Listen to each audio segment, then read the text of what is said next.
കൊടുവായൂർ നവക്കോട് മുഹിയുദ്ദീൻ പള്ളി കമ്മിറ്റിയുടെ നേതൃത്വത്തിൽ ഷൈഖ് ജീലാനി ആണ്ട് സംഘടിപ്പിച്ചു. മതപ്രഭാഷണവും റാത്തീപ്പും വിപുലമായ അന്നദാനവും നടത്തി.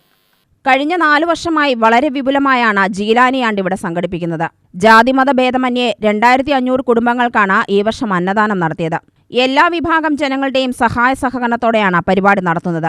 മഹല്ല് president Abdul Kareem, secretary Abdul Hakeem, treasurer Kaja Hussain, ward member Abbas, Noushad, Abbas Saqafi, Noorul Haq Baqavi, Mujeeb Rahman Saqafi, Khader Musliyar, Abu Thahir Musliyar എന്നിവർ പങ്കെടുത്തു. ഈ പള്ളി കമ്മിറ്റിയുടെ നേതൃത്വത്തിൽ കഴിഞ്ഞ 4 വർഷമായി വളരെ വിപുലമായി കൊണ്ട് തന്നെ ഷെയ്ഖ് ജീലാനി ആണ്ടുമായി ബന്ധപ്പെട്ടുള്ള ഈ അന്നദാനം നടക്കുന്നു. ഇതുമായി ബന്ധപ്പെട്ട് പള്ളിയിൽ റാത്തീബ് നടത്താറുണ്ട്. അതുപോലെ തന്നെ 2 ദിവസത്തെ പ്രഭാഷണം നടത്താറുണ്ട്. ഇതിലേറ്റവും വലിയ എല്ലാവരും വളരെയധികം പ്രോത്സാഹിപ്പിക്കുന്ന ഒന്ന് അന്നദാനം. 2500ഓളം കുടുംബങ്ങൾക്ക് ഈ മഹല്ലിലെയും അതുപോലെ തന്നെ ജാതി മത ഭേദമന്യേ സകല ആളുകൾക്കും ഇന്നേ ദിവസം ഞങ്ങളിവിടെ ഭക്ഷണം ഒരുക്കി എല്ലാവർക്കും ഫ്രീ ആയി വിതരണം ചെയ്തുകൊണ്ടിരിക്കുകയാണ്. ഇതിനൊരുപാട് പേര് സഹായിച്ചിട്ടുണ്ട്, സഹകരിച്ചിട്ടുണ്ട്. പല ആൾക്കാരുടെയും സഹായത്തോടു കൂടെയാണ് ഇത്തരത്തിലുള്ള വലിയൊരു പരിപാടി നടന്നുകൊണ്ടിരിക്കുന്നത്. ഇതൊക്കെ എല്ലാം സ്വീകരിക്കുമാറാവട്ടെ.